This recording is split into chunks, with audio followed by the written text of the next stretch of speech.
This is Cincinnati People. A peek into the creative and curious side of Cincinnati. From food to fun, entertainment, and so much more. You'll find it right here.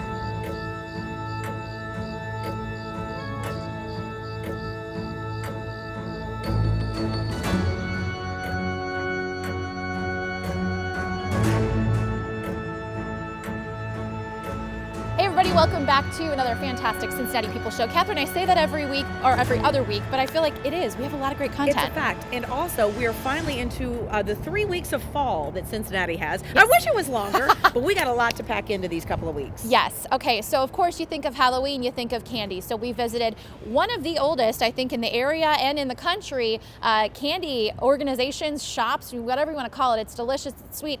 Dosher's Candy in Newtown, and it's a sweet little spot. I'm sure you've been there. I've been by, I've never been in, but now I can't wait to watch. It's the cutest thing. Take a look.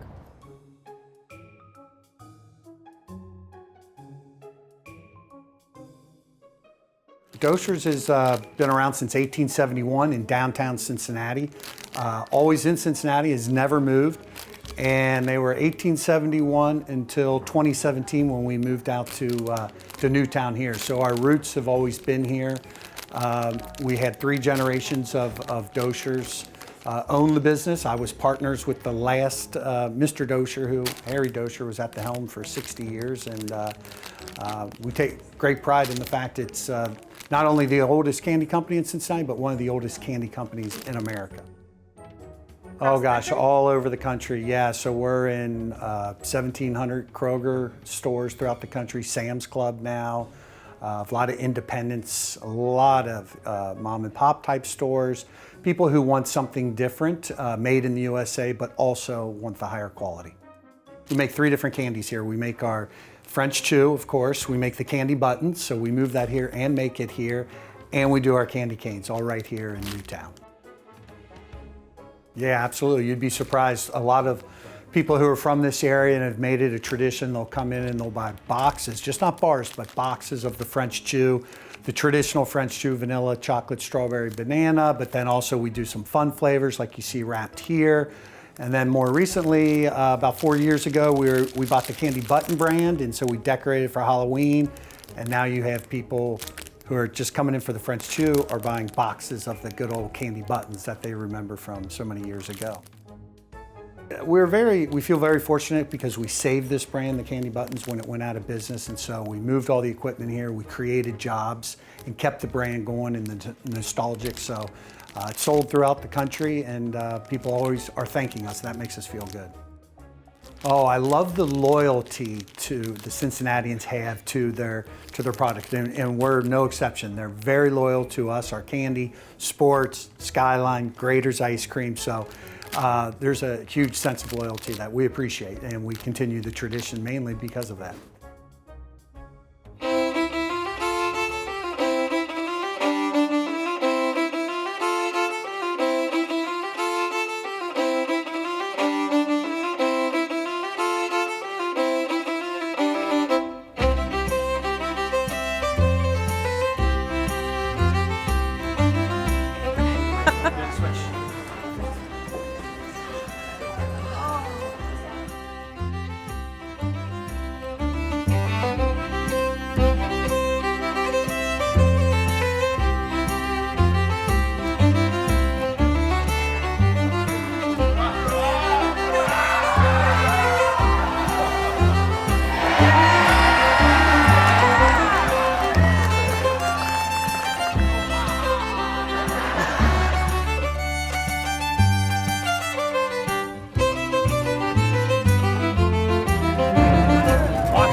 Catherine, it's not fall, it's not Halloween without costumes. Oh, I love costumes, and I'll tell you what, I mean, I have spent my better part of my adult life making them for me and for my kids. Yes. And there's one place that's the best place ever to go and get pieces and parts. You know it.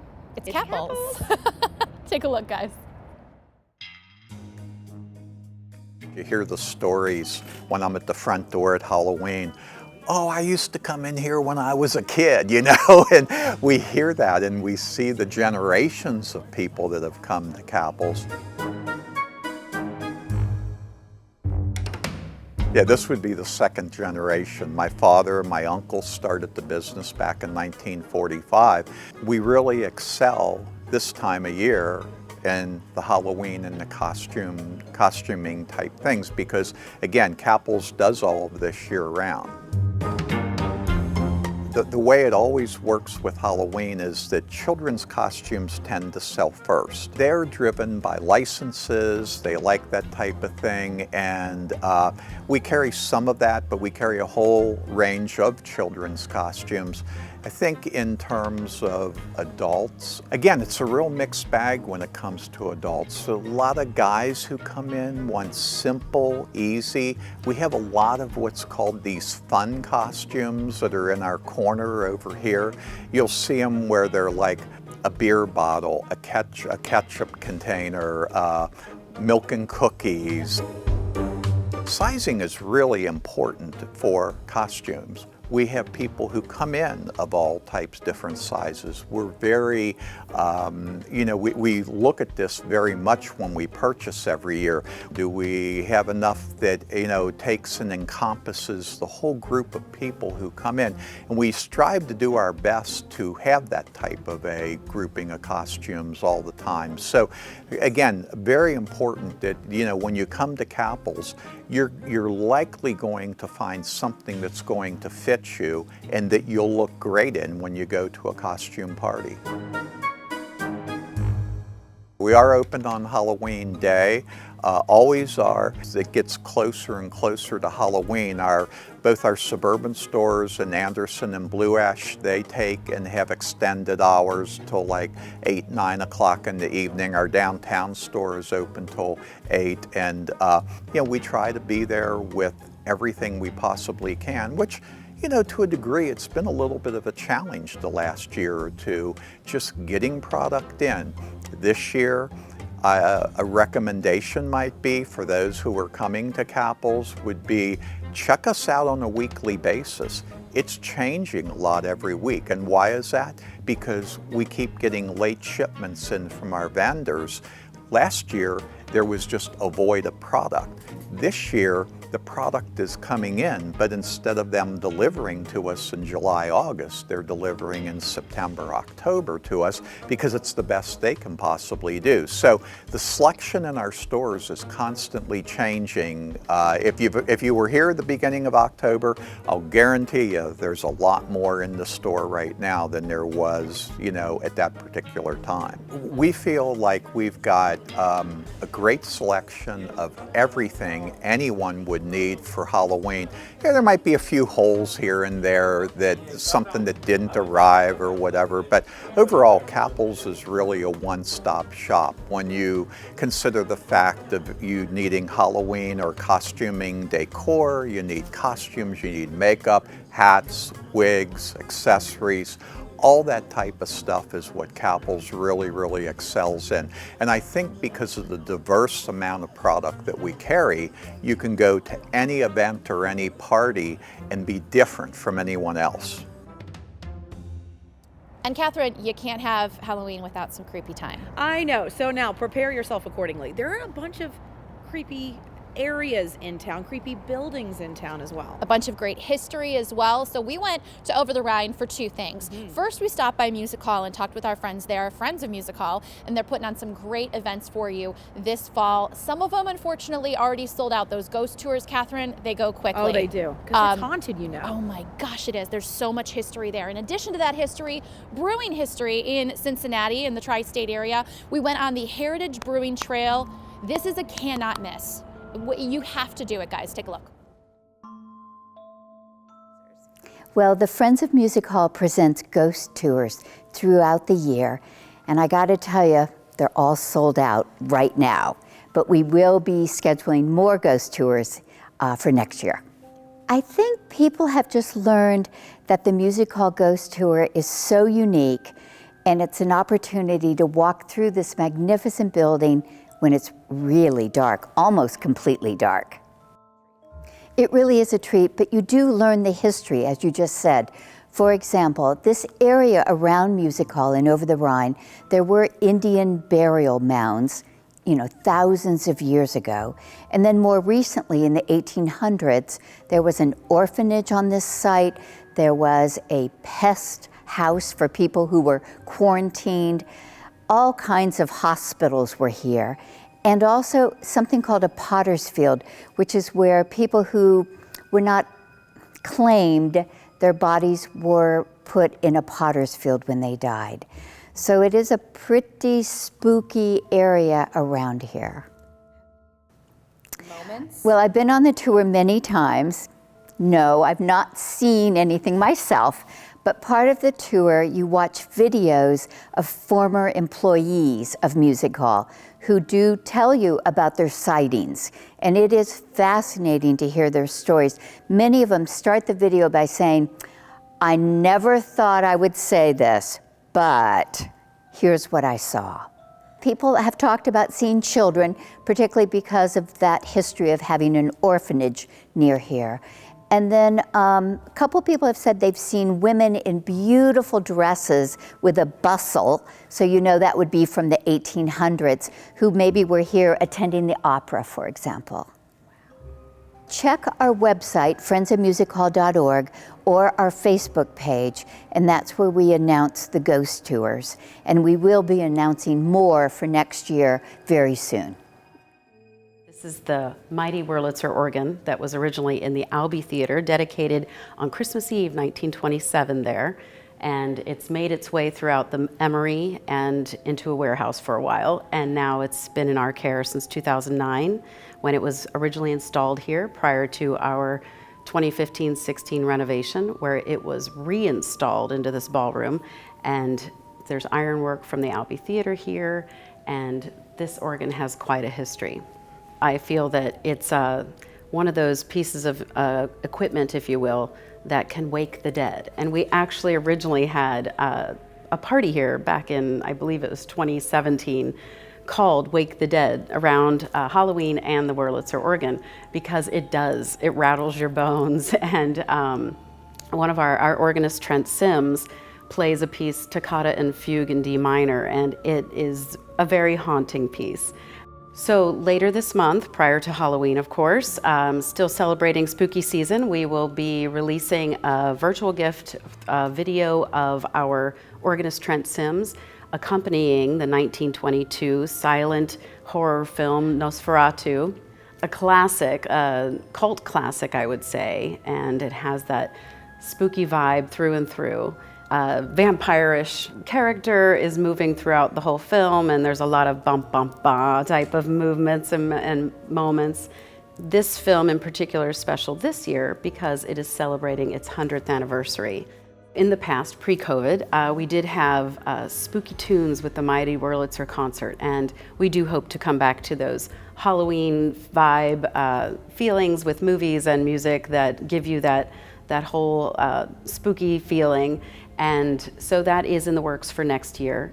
This year, this virtual link, you can gather with your friends at home and your family and have your refreshments and enjoy your own spooky moments. I love that.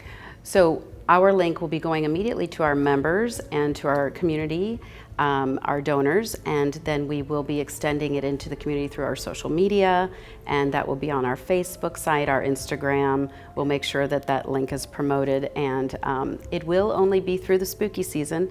We will be pulling it back earlier in November so that we can reuse it someday and make sure other people have access to that.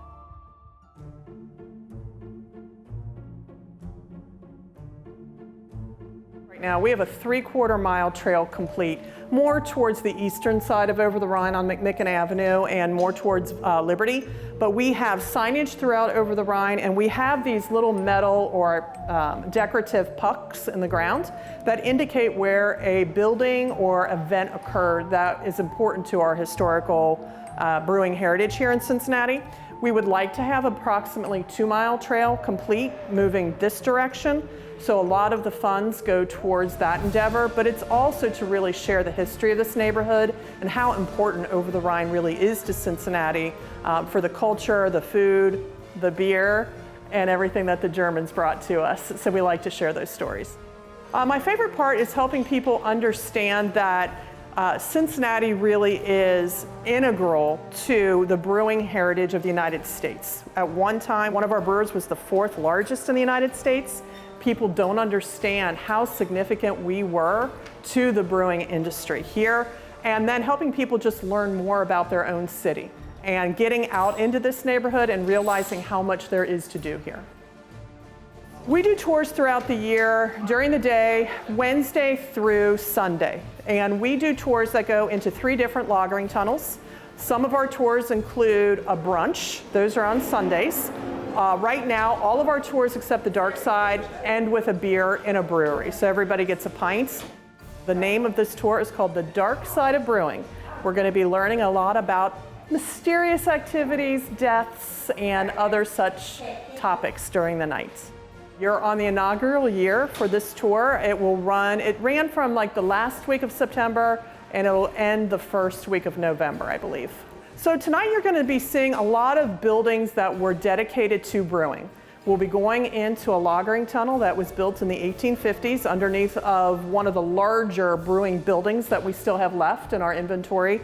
We'll be going into an old theater that was built in 1912, where we're going to hear the story about an old vaudeville performer who liked to attempt to kill the men in her life that made her angry.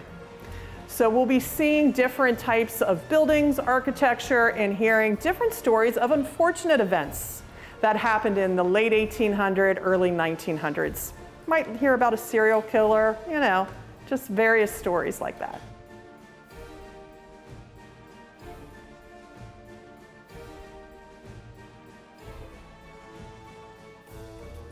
Well, Catherine, if I say so myself, that show was gorgeous. Oh, I'm falling for it even as we speak. It will give you pumpkin to talk about at the very least. Oh, okay, this is great. So she's our pun girl. I love this. It's my one and only skill. But listen, there's nothing that can be too punny for the fall in Cincinnati and Cincinnati people. Just get out there and enjoy it. There's so many things to do. All right, guys, that's all we got for you. We'll see you in a few weeks.